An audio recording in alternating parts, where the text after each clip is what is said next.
We're talking with Alan Collins from Lynyrd Skynyrd, and they've got a new album out called Skynyrd's First and Last.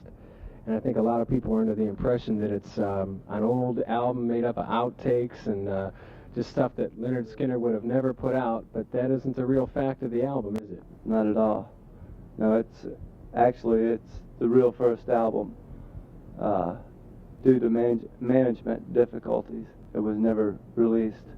We've been trying to release it. When we did the live album, we were going to release it, and then the crash happened, and we didn't get to release it till now, but we've been trying to release it,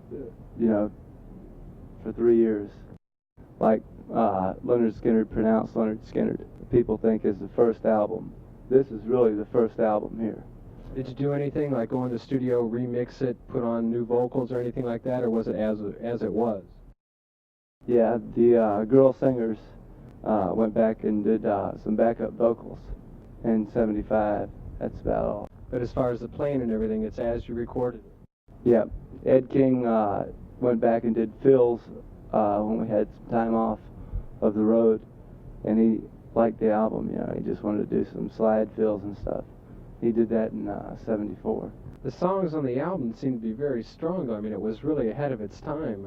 Do you feel that way also? I feel exactly that way, yeah. It was definitely ahead of its time, material-wise. Why do you think it holds up so well? Well, I'll tell you a story about it.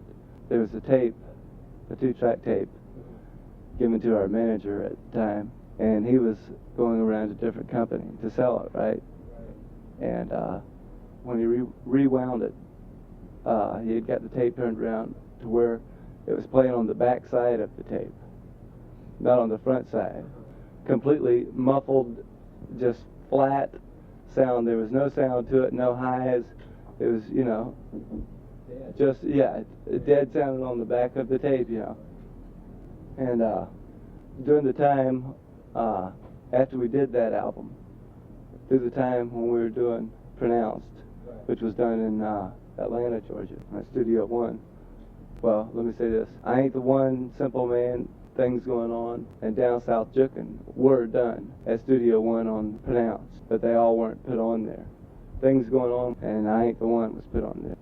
We had our manager bring in the tape so we could take a reference for Simple Man. And when we got in there, the engineer said, it sounds like the tape is running on the back side. And he turned it around and it just came across and we just went, oh no. Because it had been taken, for all the major labels, and it sort of blew that album. Otherwise, that probably would have been the first album. Were you very prolific back in those days? A lot of songs were being written and recorded? Freebird also was on that album. Well, that's where that originally came from. Well, it came from a lot longer back than that. When you guys were playing around Jacksonville, was that like one of your anthems at the time? Yeah, it's an anthem now. It's always been, I guess. Something you're real proud of. Well, something that everybody screams for, I guess.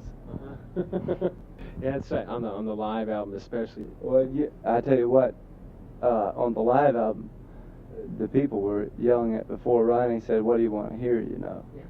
The live album, was that when that came out?